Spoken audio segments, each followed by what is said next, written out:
Bienvenue sur Azimut, le podcast de l'orientation proposé par les spécialistes des études supérieures. Bonjour, ceci est un épisode spécial pour l'année 2023 parce que les dates annoncées sont celles de cette année-là du calendrier Parcoursup. Je vais vous expliquer comment gérer vos différentes réponses selon les types de vœux exprimés. Commençons déjà par les dates et le calendrier 2023 de cette étape 3 de Parcoursup, le temps des réponses.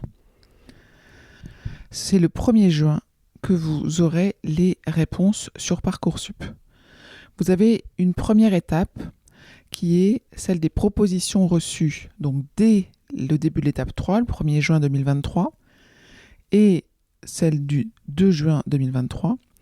Pour ces 2 jours-là, les 2 réponses reçues ces jours-là, vous avez jusqu'au 4 juin, jusqu'à 23h59, heure de Paris, pour répondre. Pour les propositions reçues, le 3 juin, vous aurez jusqu'au 5 juin, à 23h59, heure de Paris, pour répondre. Pour les propositions reçues entre le 4 juin et le 6 juillet 2023, inclus, là, vous avez 2 jours pour répondre. C'est-à-dire que vous devez répondre avant le lendemain soir. Donc, je vous donne un exemple. Si vous recevez une proposition d'admission le 15 juin, vous la regardez le matin du 15 juin. Vous devez y répondre avant le 16 juin, 23h59, heure de Paris. Si vous avez découvert cette proposition d'admission le 16 juin matin, attention, vous n'avez pas 48 heures pour répondre. Vous avez bien jusqu'au lendemain soir du moment où la proposition d'admission a été formulée et postée sur Parcoursup. Donc un conseil, chaque matin, le plus tôt possible, vous vous connectez et vous prenez votre décision en fonction des vœux et des propositions d'admission qui sont actualisées. Dans votre agenda, c'est bien quelques minutes pour faire ça. Maintenant, vous allez avoir plusieurs types de réponses et ça dépend du type de vœux et de formation que vous avez demandé. On va commencer par les formations en apprentissage. Pour les formations en apprentissage, vous avez 2 cas, oui ou non. Non, vous êtes refusé dans cette formation.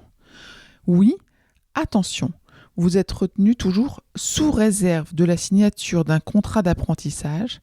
Donc c'est très important, si vous ne l'avez pas déjà fait, de rechercher un contrat d'apprentissage et de signer ce contrat, parce que c'est la condition pour être admis dans cette formation en apprentissage. Parlons maintenant des formations non sélectives. Donc là, il s'agit par exemple des licences ou des PASS, les parcours spécifiques Accès Santé par exemple. Vous avez 3 types de réponses. On va commencer par en attente. En attente, ça veut dire que vous n'avez pas encore de proposition d'admission. Votre position en liste d'attente est indiquée en face de ce vœu et elle va évoluer en fonction des places qui se libèrent. Si vous arrivez en haut de cette liste-là, vous avez 2 types de réponses. Oui signifie que vous avez une proposition d'admission et vous devez y répondre dans les délais indiqués précédemment. Vous pouvez avoir un oui si. Oui si, c'est qu'une proposition vous est faite et la formation a estimé qu'il était nécessaire pour vous de suivre en fait une mise à niveau, un parcours personnalisé qui vous permet de renforcer vos compétences, votre capacité à réussir dans cette formation. Donc souvent c'est indiqué oui si avec les conditions. Donc ça c'était pour les formations non sélectives. Passons maintenant aux formations sélectives. C'est les écoles de commerce, les BUT, les BTS, les IUP, les licences sélectives, les classes prépa, etc. Là, vous pouvez avoir 3 types de réponses. La première, non. Vous n'êtes pas classé dans cette formation, c'est-à-dire que vous n'aurez pas de propositions qui vous seront faites. En attente, c'est que vous êtes sur cette liste d'attente et votre position va évoluer au fur et à mesure que des places se libèrent. Et si c'est oui, là, vous avez une proposition d'admission et à vous d'y répondre et de la bloquer dans les délais indiqués. Donc voilà pour ce qui est des différents types de réponses qui vont vous être formulées. Ensuite, je voulais vous ajouter 2 dates qui sont peut-être importantes aussi. À partir du 15 juin 2023, il y a l'ouverture de la phase d'admission complémentaire. Donc un épisode spécial du podcast est consacré à ce sujet.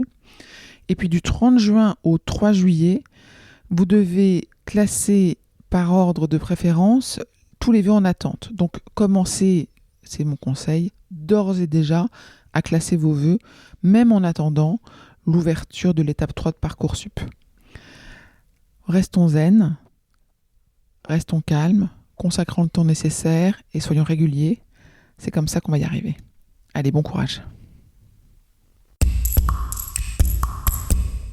Je vous retiens quelques secondes de plus et je vous remercie pour votre fidélité et votre attention. J'avais 2 messages à vous faire passer. Vous écoutez peut-être ce podcast sur Apple Podcast ou sur Spotify ou sur une autre application de podcast et il est possible que vous ignoriez que le site azimut-podcast.com diffuse l'ensemble de ces épisodes en les ayant organisés et rangés de manière thématique. Ceux qui connaissent ce site sont vraiment contents de pouvoir y écouter sereinement chacun des épisodes et de pouvoir utiliser ce moteur de recherche. Deuxième message, sur ce même site, vous pourrez vous abonner à la newsletter. La newsletter, je l'ai surnommée l'hebdo de l'orientation. C'est une newsletter qui, comme son nom l'indique, est envoyée chaque semaine, le mardi pour l'instant. Et c'est dans cette newsletter que vous trouvez les indications des nouveaux épisodes, des guides que nous diffusons et de temps en temps, nous vous annonçons les masterclass, les ateliers, etc. que nous organisons. Bref, je vous conseille vivement de vous abonner à cette newsletter. À très vite et encore une fois, merci de votre fidélité avec Azimut. Parlons orientation.